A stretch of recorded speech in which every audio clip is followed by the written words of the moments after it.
हमें आय प्राप्त होती है वो सब आर्थिक क्रिया कहलाती है। नोट कर भैया, आर्थिक क्रिया किसे कहेंगे?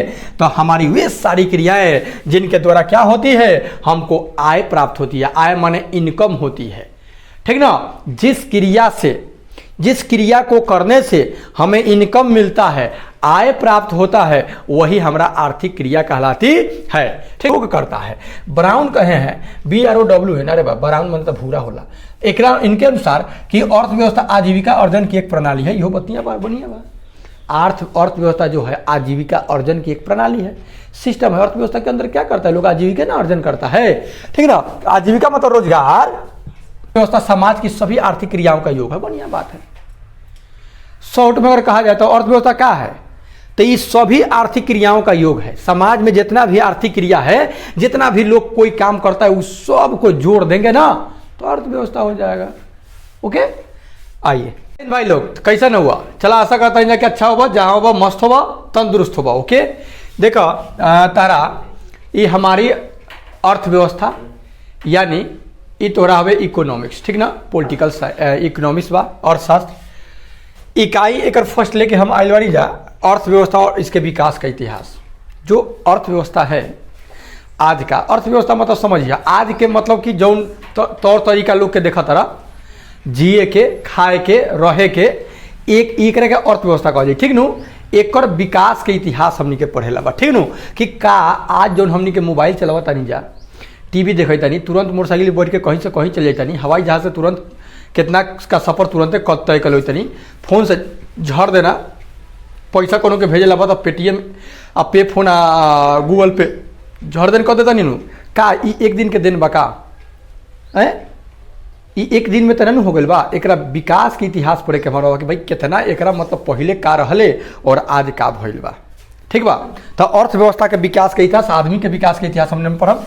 देखो अर्थव्यवस्था एवं इसके विकास का इतिहास, इस चैप्टर का ये मतलब ये है कि ये इकाई एक है और ये बताना ये चाह रहा है कि देखो भाई किस तरह से आज का जो अर्थव्यवस्था है, ठीक ना, वो क्या एक दिन का दिन है या टाइम लगा है इसमें। देखिए भारतीय अर्थव्यवस्था का वर्तमान स्वरूप मतलब अभी का जो स्वरूप है, कोई एक दिन की संरचना नहीं है, एक दिन के संरचना नहीं है। आप 10 वर्ष पहले जाइएगा तो अपने घर की स्थिति, अपने गांव की स्थिति, या 15 वर्ष पहले जाइएगा तो घर की स्थिति, गांव की स्थिति आप देख सकते हैं कि कैसा था, ठीक है। आप कैसे पहनते ओढ़ते थे और आज कैसा पहन ओढ़ रहे हैं, आज किस तरह से गाड़ी पर घूम रहे हैं, पहले क्या था, बात समझे। इसके मूल सूत्र की जड़ें काफी गहरी है। इसका जो मूल सूत्र है उसका जो जड़ जो है काफी गहरा है। 15 अगस्त 1947 को मिली आजादी। भारत कब स्वतंत्र हुआ? 15 अगस्त 1947 ईस्वी को, ठीक ना। मिली आजादी से पहले 200 वर्षों तक भारत अंग्रेजी शासन का गुलाम था। अंग्रेज भारत पर लगभग 200 वर्षों तक शासन किया, और शासन किया तो अर्थव्यवस्था को तो लूटेगा ही। उस समय भारत को सोने की चिड़िया कहा जाता था। जब भारत अंग्रेजों का गुलाम नहीं था, मुगलों और राजपूताना इन लोगों का जब राज था, तो उस समय मेरा देश जो था सोने की चिड़िया थी। लेकिन अंग्रेजी शासन ने सोने की इस चिड़िया को भरपूर शोषण किया तथा जमकर लूटा, जिसके कारण भारत में आर्थिक विकास की गति मंद या नगण्य रही। और अंग्रेज तो लूटा ही लूटा, और आज के नेता लोग भी लूट ही रहे हैं। कितने दिनों से सुनने को लिए मिल रहा है कि मेरा देश विकसित है, विकासशील है, विकासशील। अरे भैया कहिया ले विकासशील रहते, कहियो विकसित होता है। एक पीछे एक कारण है नेताओं का नौटंकी ड्रामा।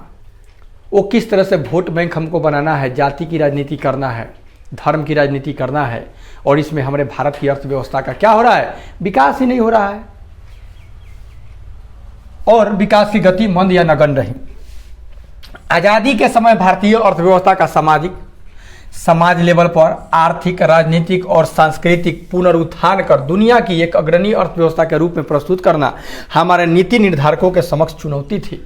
जब 15 अगस्त 1947 को मेरा देश आज़ाद हो गया, अंग्रेजों के चंगुल से छूट गया, तो जो भी लोग थे जो आज़ादी में भाग लिए, हमारे देश को आज़ाद करवाए, अब अपने तरीका से भारत को चलाना था। तो इस तरीका किस तरह से चलाया जाए, ठीक ना, और किस तरह से नीति का निर्धारण करे कि ये इसका अर्थव्यवस्था में सुधार हो, ठीक ना, सभी के जो मूल आवश्यकता होती है रोटी कपड़ा और मकान, ये कम से कम सबको मिले, उसके बाद की आवश्यकता की छोड़ दीजिए, ठीक ना। ये इनके सामने क्या था, चुनौती थी, ठीक ना। इस अध्याय में अर्थव्यवस्था का परिचय, अर्थव्यवस्था के विकास की माप एवं विभिन्न सूचकांक, बिहार के विकास की स्थिति, हम लोग बिहार में हैं तो बिहार का भी पढ़ेंगे। देश के आर्थिक विकास में बिहार के आर्थिक विकास की भूमिका, कि देश को आगे बढ़ाना है तो क्या बिहार को आगे बढ़ाना होगा कि नहीं होगा, ठीक ना।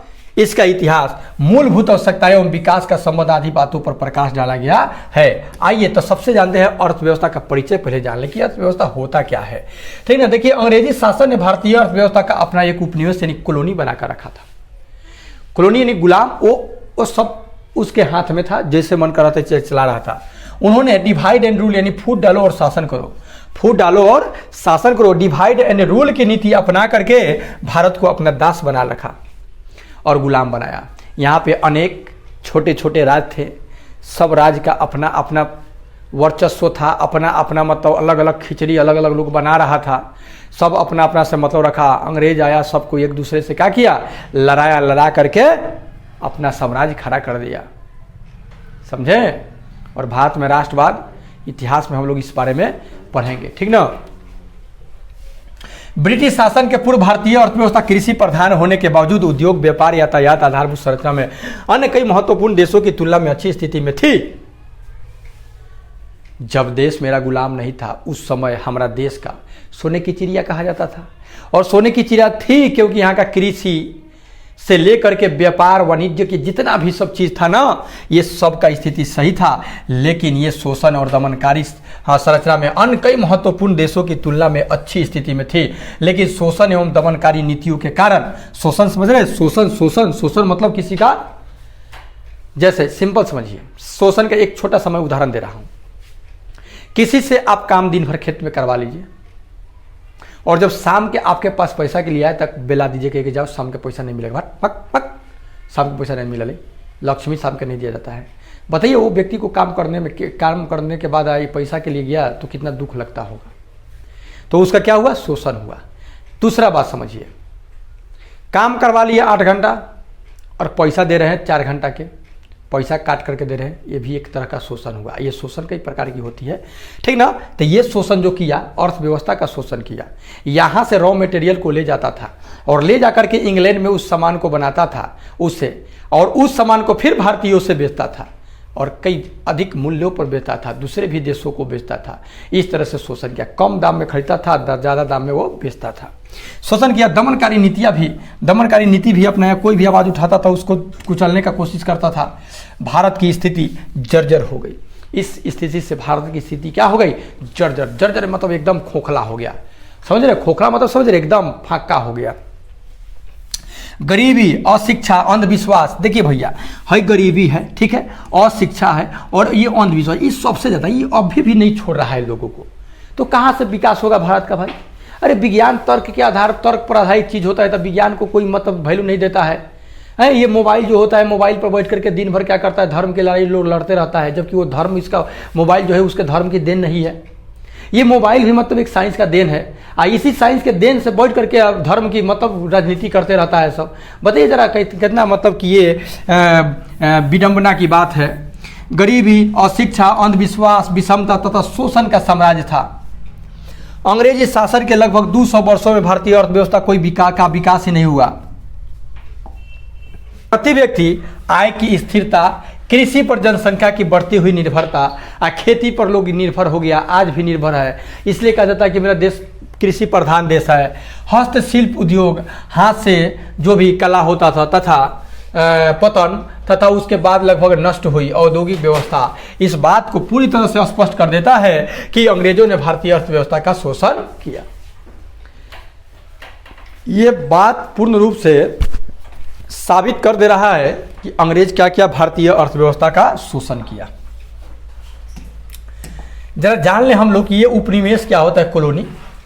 तो ये तो इतिहास की विषय, लेकिन समझ लीजिए, जब कोई देश किसी बड़े समृद्धशाली राष्ट्र के शासन के अंतर्गत रहता है, कोई भी देश हो गया, अगर वो किसी समृद्धशाली एकदम फला फूला है, पूरा एकदम पैसा कौड़िया पावरफुल कंट्री है, अगर उसके अधीन है, उसके अंतर्गत है और उसके समस्त आर्थिक एवं व्यावसायिक कार्यों का निर्देशन एवं नियंत्रण शासक देश का होता है और उस देश पर पूरा उसका क्या होता है, कंट्रोल होता है और वो जैसे डायरेक्शन देगा उसे काम करता है, तो ऐसे शासित प्रदेश को शासक का उपनिवेश कहा जाता है, उसको कॉलोनी कहा जाता है। जैसे मेरा भारत क्या था, उपनिवेश था, किसका, इंग्लैंड का। समझ गए उपनिवेश क्या होता है। भारत करीब 200 वर्षों तक ब्रिटिश शासन का एक उपनिवेश था। 200 वर्ष 200 वर्ष 200 वर्ष 3 बार आ गया, समझे। 200 वर्षों तक क्या हुआ, भारत अंग्रेजों का उपनिवेश रहा। हम अपने दैनिक जीवन में देखते हैं कि प्राय सभी लोग अपनी आजीविका के अर्जन के लिए कोई ना कोई काम करते रहता है, विभिन्न प्रकार की क्रियाओं में लगे रहते हैं। सब कोई को देखते हो, एक किसान देखते हो कि सुबह सुबह उठ करके अपना खेतों में जाता है, एक वकील भी अपना नहा धोवा करके 9 बजे 10 बजे से आराम से अपना वकालत करने के लिए चल जाते हैं, एक टीचर भी नहा धोवा करके खा पी करके अपना स्कूल में चल जाता है। हर कोई कुछ ना कुछ में लगा हुआ है। इसकी क्रियाएं मुख्य रूप से वस्तुओं एवं सेवाओं का उत्पादन से संबंधित होती है। अब उसका काम क्या है, दो, या तो सेवा का उत्पादन कर रहा होगा और नहीं तो वस्तु का उत्पादन कर रहा होगा, ये दो ही ना काम कर रहा होगा जी। उदाहरण के लिए किसान खेत एवं खलिहानों में, मजदूर कल कारखानों में, शिक्षक स्कूल में, स्कूल तथा कॉलेजों में एवं वकील कोर्ट कचहरी में अपने कार्य में लगे रहते हैं। प्रश्न यह उठता है, रे भैया कि सभी लोग अपने अपने कार्यों में व्यस्त क्यों रहते हैं, क्या कारण है। घिरनी लेकर फिर की रेखा काटते रहते हैं सुबह से उठ करके।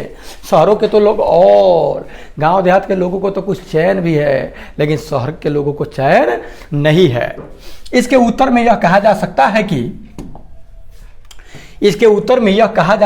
कि ये सभी लोग धन कमाने के उद्देश्य से विभिन्न आर्थिक क्रियाओं में लगे हुए हैं। यही ना कह सकते हैं जी।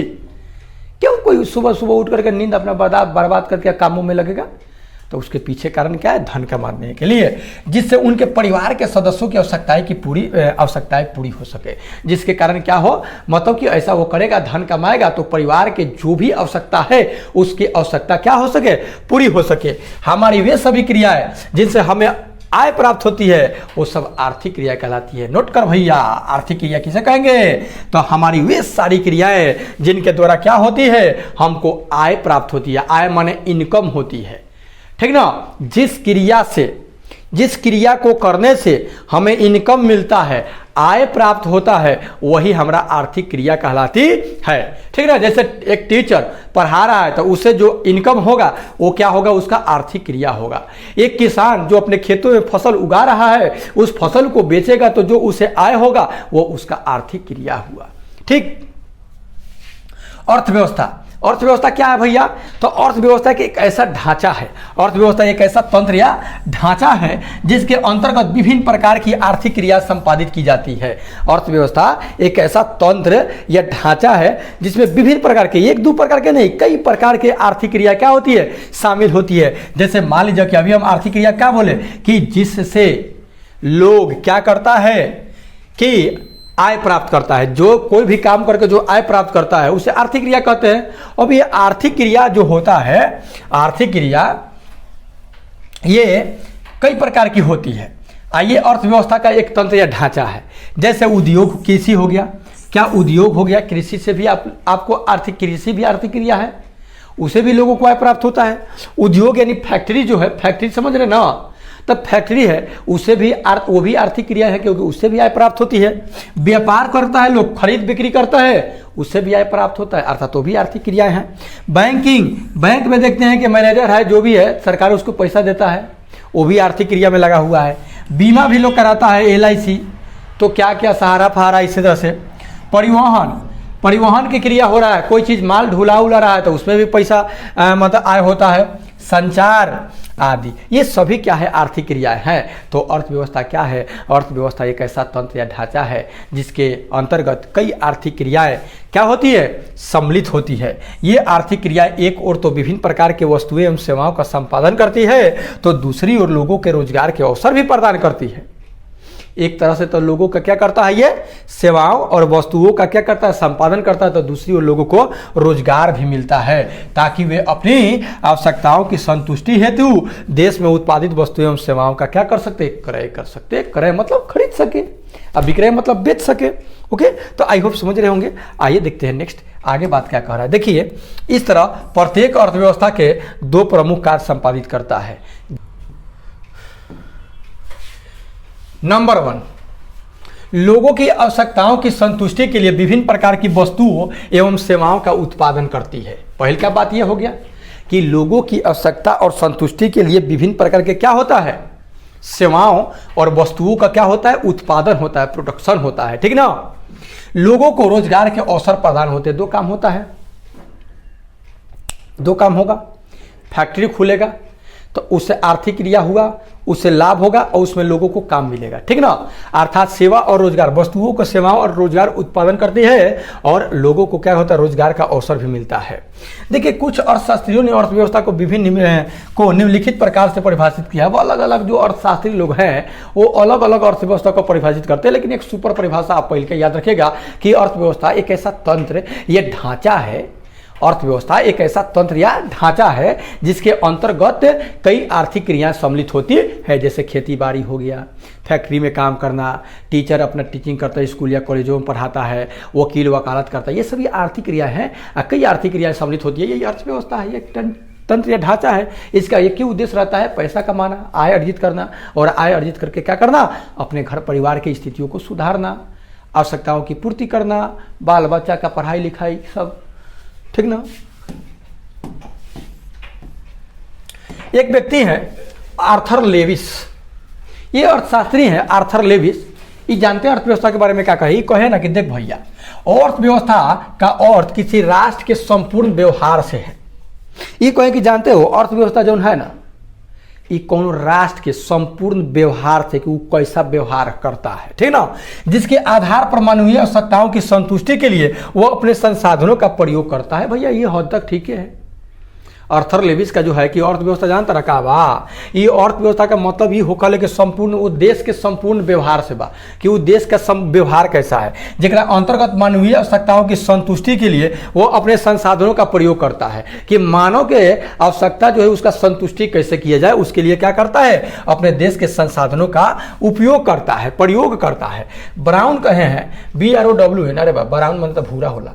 इनके अनुसार कि अर्थव्यवस्था आजीविका अर्जन की एक प्रणाली है। यो बतिया बार बनिया बा। अर्थव्यवस्था जो है आजीविका अर्जन की एक प्रणाली है, सिस्टम है। अर्थव्यवस्था के अंदर क्या करता है, लोग आजीविका ना अर्जन करता है। ठीक ना। आजीविका मतलब रोजगार। Economy is the system of earning livelihood. Economic is the system of earning livelihood मतलब अर्थव्यवस्था क्या है, आजीविका अर्जन की एक प्रणाली है, प्रोसेस है। ठीक ना। दूसरे शब्दों में अगर कहा जाए तो अर्थव्यवस्था आर्थिक क्रियाओं का एक ऐसा संगठन है। अब यह बात सही है, अर्थव्यवस्था जो है आर्थिक क्रिया का, खेती करना, पढ़ाना, लिखाना, वकालत करना, ये आर्थिक क्रिया हुआ ना। तो अर्थव्यवस्था आर्थिक क्रियाओं का एक ऐसा संगठन है जिसके अंतर्गत लोग कार्य करके अपनी आजीविका चलाते हैं। जगह अंदर लोग क्या करता है, काम करता है, और काम करके क्या करता है, अपना आजीविका चलाता है। ठीक है। संक्षेप में कहें तो अर्थव्यवस्था समाज की सभी आर्थिक क्रियाओं का योग है। बढ़िया बात है। शॉर्ट में अगर कहा जाए तो अर्थव्यवस्था क्या है, तो ये सभी आर्थिक क्रियाओं का योग है। समाज में जितना भी आर्थिक क्रिया है, जितना भी लोग कोई काम करता है, उस सब को जोड़ देंगे ना तो अर्थव्यवस्था हो जाएगा। ओके। आइए, इसी प्रकार बिहार की अर्थव्यवस्था का अर्थ क्या है, बिहार वासियों के संपूर्ण आर्थिक क्रियाओं से है, के अध्ययन से, जिसके आधार पर बिहार वासियों की मानवीय आवश्यकताओं की संतुष्टि के लिए बिहार के संसाधनों का प्रयोग किया जाता है। अब अर्थव्यवस्था की संरचना या ढांचा, ये जो अर्थव्यवस्था है वो इसका संरचना और ढांचा के बारे में जानेंगे कि क्या है, इसका स्ट्रक्चर क्या है, स्ट्रक्चर ऑफ इकोनॉमी। देखिए भैया, अर्थव्यवस्था की संरचना का मतलब विभिन्न उत्पादन क्षेत्रों के में विभाजन से है। अर्थव्यवस्था का जो संरचना है, इसका जो स्ट्रक्चर है, इसका जो बनावट है, इसका जो रूपरेखा है, इसका मतलब यह है कि उत्पादन क्षेत्रों में इसके विभाजन से है। क्योंकि अर्थव्यवस्था में विभिन्न प्रकार की आर्थिक क्रियाएं अथवा गतिविधियां संपादित की जाती है। अभी बताए हैं भाई, अर्थव्यवस्था में कई प्रकार के लोग कार्य करता है। बकरी भी चलाना एक काम है, घोड़ा गाड़ी रखना भी एक मतलब कि आर्थिक क्रिया ही है, क्योंकि उससे भी लोगों को लाभ है। गाय भैंस पालना भी एक आर्थिक क्रिया है, उससे क्या लाभ नहीं प्राप्त होता है, आय नहीं प्राप्त होता है, होता है भैया, वो भी आर्थिक क्रिया है है ना, अर्थव्यवस्था का अंग है। विभिन्न प्रकार की आर्थिक क्रिया गतिविधियां संपादित की जाती है। कृषि, खेती करना, उद्योग, व्यापार, बैंकिंग, बीमा, परिवहन, संचार आदि, ये सब क्या है, आर्थिक क्रिया है और ये क्या है, अर्थव्यवस्था का अंग है। इन क्रियाओं को मोटे तौर पर 3 भागों में बांटा गया। आ गया एकदम लॉलीपॉप वाला बात आ गया जो आपके एग्जाम में पूछेगा। फर्स्ट 1 नंबर का क्वेश्चन यहाँ बन जाएगा झटाझट कि अर्थव्यवस्था को कितने भागों में बांटा गया है, तो 3 भागों में, प्राइमरी सेक्टर, सेकेंडरी और टर्शियरी। प्राथमिक क्षेत्र, द्वितीयक क्षेत्र और तृतीयक क्षेत्र। प्राथमिक क्षेत्र, द्वितीयक क्षेत्र और तृतीयक क्षेत्र, जितना भी आर्थिक क्रिया था अर्थव्यवस्था के अंतर्गत, उस सभी को मोटे तौर पर 3 भागों में डिवाइड किया गया है। प्राथमिक, द्वितीयक, तृतीयक, प्राइमरी सेक्टर, सेकेंडरी सेक्टर और टर्शियरी सेक्टर, 3 क्षेत्रों में बांटा गया है। आइए देखते हैं अब तीनों के बारे में फटाफट। देखिए, सभी अर्थव्यवस्था की तरह भारतीय अर्थव्यवस्था की संरचना को भी 3 भागों में बांटा गया है। भारतीय अर्थव्यवस्था की संरचना को एक चार्ट के आसानी से समझा जा सकता है। चार्ट के माध्यम से यहाँ चार्ट दिया है, वो छोला भटूरा वाला चार्ट नहीं रे भैया, यहाँ पाई चार्ट है, वो मटर वाला चार्ट, समोसा वाला चार्ट नहीं है। भारतीय अर्थव्यवस्था की संरचना, structure of the Indian economy, प्राथमिक, द्वितीयक और तृतीयक। आहा, बड़ा सुंदर भाई, बढ़िया बा, बढ़िया से अच्छा समझिए। होले होले से दवा लगती है। तो भारतीय अर्थव्यवस्था के साथ देखिए, प्राथमिक क्षेत्र नंबर 1, द्वितीयक क्षेत्र नंबर 2, तृतीयक क्षेत्र number 3, tertiary sector, primary sector, secondary. अब देखिए, प्राथमिक क्षेत्र के अंतर्गत कौन कौन सा चीज को रखा गया है, तो याद रखिए, ये कृषि, पशुपालन, वन, मछली पालन। अब बताइए कि ये सब क्या चीज के अंतर्गत आता है, कृषि क्षेत्र के अंतर्गत आता है। अर्थात प्राथमिक क्षेत्र को कृषि क्षेत्र कहेंगे। क्या कहेंगे, प्राथमिक क्षेत्र को कृषि क्षेत्र।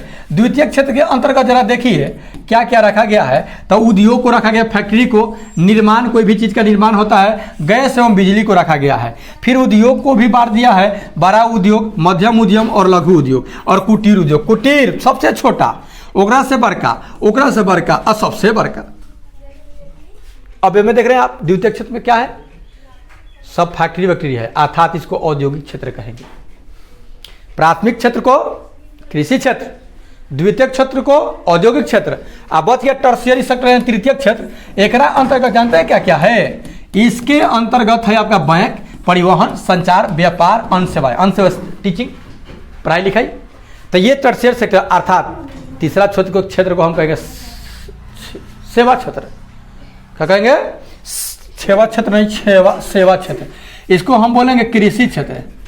इसको क्या बोलेंगे, प्राइमरी सेक्टर को कृषि क्षेत्र और सेकेंडरी को औद्योगिक,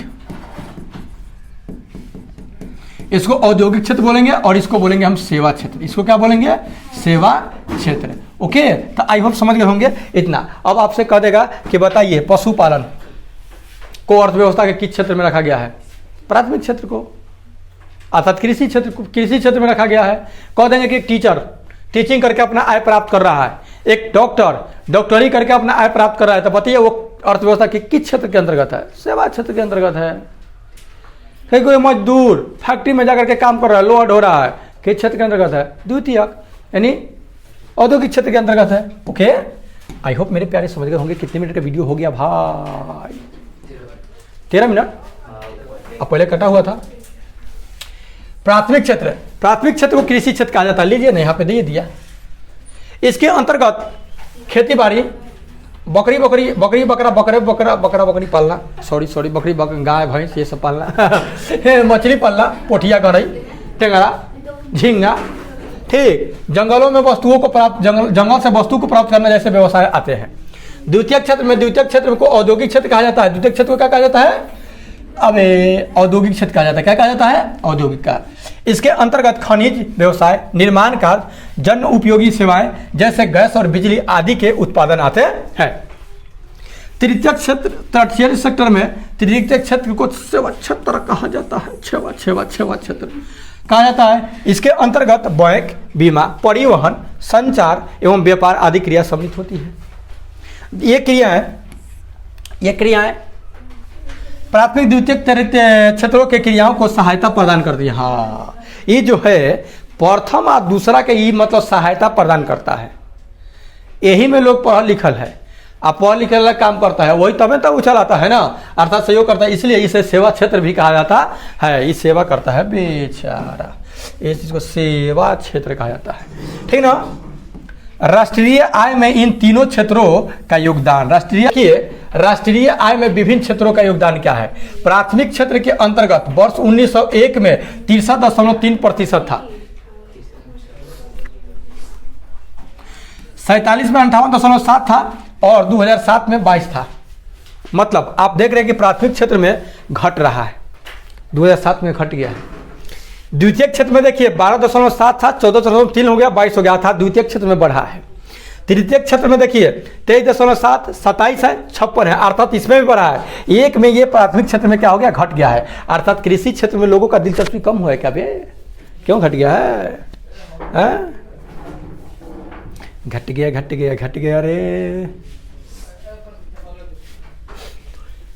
प्रतिशत था, आजादी के समय प्राथमिक क्षेत्र का योगदान 58.7% था, जो घट करके 22% हो गया। द्वितीय क्षेत्र में 1947 में योगदान 14.3 था, लेकिन वो घट करके 22% हो गया। तृतीय क्षेत्र में 1947 में 27 था और 56% हो गया। इसका अर्थ यह है कि स्वतंत्रता प्राप्ति के बाद योजनात्मक विकास के क्रम में भारत क्रमशः समृद्धि की ओर बढ़ रहा है। इसका मतलब ये है। अब देखिए अर्थव्यवस्था के प्रकार, अब हम लोग पढ़े थे क्षेत्र का प्रकार, अब अर्थव्यवस्था के प्रकार जानेंगे, ठीक ना। वो तो क्षेत्र था कि इतने क्षेत्रों में बांटा गया है, अब हम लोग अर्थव्यवस्था के प्रकार के बारे में पढ़ेंगे। देखिए आज विश्व में 3 प्रकार की अर्थव्यवस्था पाई जाती है। विश्व की बात कर रहा है कि अर्थव्यवस्था 3 प्रकार की पाई जाती है। जानते हैं कौन कौन है? एक है पूंजीवादी अर्थव्यवस्था, पूंजीवादी यानी माल ताल वाला यानी पैसा वाला। समाजवादी, समाज के प्रति सोच विचार रखने वाला। और एक है आपका मिश्रित अर्थव्यवस्था, मिक्सचर, दोनों, ये दोनों के मिला देंगे तो मिक्सचर अर्थव्यवस्था आ जाएगा। आइए जानता देखते हैं कैपिटलिस्ट इकोनॉमिक्स। पूंजीवादी अर्थव्यवस्था वह अर्थव्यवस्था है जहां उत्पादन के साधनों का स्वामित्व निजी व्यक्तियों के पास होता है। नमो से स्पष्ट है पूंजीवादी, तो पूंजीवादी मतलब पैसा कौड़ी वाला के पास रहेगा व्यवसाय। निजी आदमी, निजी मतलब अपना किसी का होगा, जो व्यक्तियों के पास होता है। इसका उपयोग अपने निजी लाभ के लिए करते हैं, जैसे अमेरिका, जापान, ऑस्ट्रिया, ये सब जो देश है ना, ऑस्ट्रिया नहीं है, ऑस्ट्रेलिया, ये सब जो देश है ना, इस देश में पूंजीवादी अर्थव्यवस्था है। कैसी अर्थव्यवस्था है? पूंजीवादी अर्थव्यवस्था है। समाजवादी अर्थव्यवस्था, सोशलिस्ट इकोनॉमिक, देखिए समाजवादी अर्थव्यवस्था वह अर्थव्यवस्था है जहां उत्पादन के साधनों का स्वामित्व संचालक देश के सरकार के पास होता है। और समाजवादी मतलब इसका अर्थव्यवस्था का संचालन कौन करता है? देश की सरकार करता है, उसके हाथ में रहता है। लेकिन हम लोग पूंजीवादी में देखें कि किसी निजी आदमी, किसी अपने मतलब कि अपना एकदम पर्सनल आदमी के पास वो रहता है अर्थव्यवस्था का, ठीक ना। और समाजवादी में मतलब सरकार के पास रहेगा, जिसका उपयोग सामाजिक कल्याण के लिए किया जाता है, जिसका उपयोग सामाजिक कल्याण के लिए करेगा। वो में कैसे करेगा? वो अपना फायदा लगी खाली करेगा, समझे। चीन, क्यूबा आदि इन देशों में समाजवादी अर्थव्यवस्था है। विगत वर्षों में भूमंडलीकरण, ग्लोबलाइजेशन की क्रिया एवं उदारीकरण के कारण समाजवादी अर्थव्यवस्था का स्वरूप तनिका बदलने लगा है। तनिक ग्लोबलाइजेशन हो गया, पूरा एक देश दूसरे देश से व्यापार पूरा शुरू कर दिया, ठीक ना, तो तनिका स्थिति अलग हो गया। अब है मिश्रित अर्थव्यवस्था, ठीक ना। अब आपसे कह देगा कि चीन में कैसी अर्थव्यवस्था पाई जाती है भैया, तो समाजवादी। अमेरिका में कैसी अर्थव्यवस्था पाई जाती है, तो पूंजीवादी। हमारा भारत में ये दोनों के मिला के मिश्रित अर्थव्यवस्था पूंजीवादी तथा समाजवादी अर्थव्यवस्था के मिश्रण है। मिश्रित अर्थव्यवस्था वह अर्थव्यवस्था होती है जहां उत्पादन का जो काम होता है निजी आदमियों के भी पास होता है और सरकार के पास भी होता है, जो हमारे देश में है। लेकिन धीरे धीरे मोदी जी पूंजीवादी अर्थव्यवस्था की ओर जा रहे हैं, सबके बेच रहे हैं, किसी निजी आदमी के हाथों में दे रहे हैं। रेलवे दिए, भेल भी दिए, सेल कर दिए, सबको रेल बेल को सेल कर दिए, ठीक ना। तो चलिए आगे नेक्स्ट क्लास में हम लोग आगे देखेंगे, ठीक ना, कि इसके बाद अर्थव्यवस्था जो हो गया 3 प्रकार के हो गया, पूंजीवादी माल तल वाला और समाजवादी जो समाज के लिए होगा, समाज के कल्याण के लिए होगा। और मिश्रित मतलब कि माल तल वाला भी रहेगा और सरकार का भी हाथ रहेगा। तो जो होता है, तो आपसे क्वेश्चन एक को पूछता है कि भारत में कैसी अर्थव्यवस्था है, तब भारत में मिश्रित अर्थव्यवस्था पाई जाती है। मिलता है नेक्स्ट वीडियो में, तब टेक करेंगे, ओके।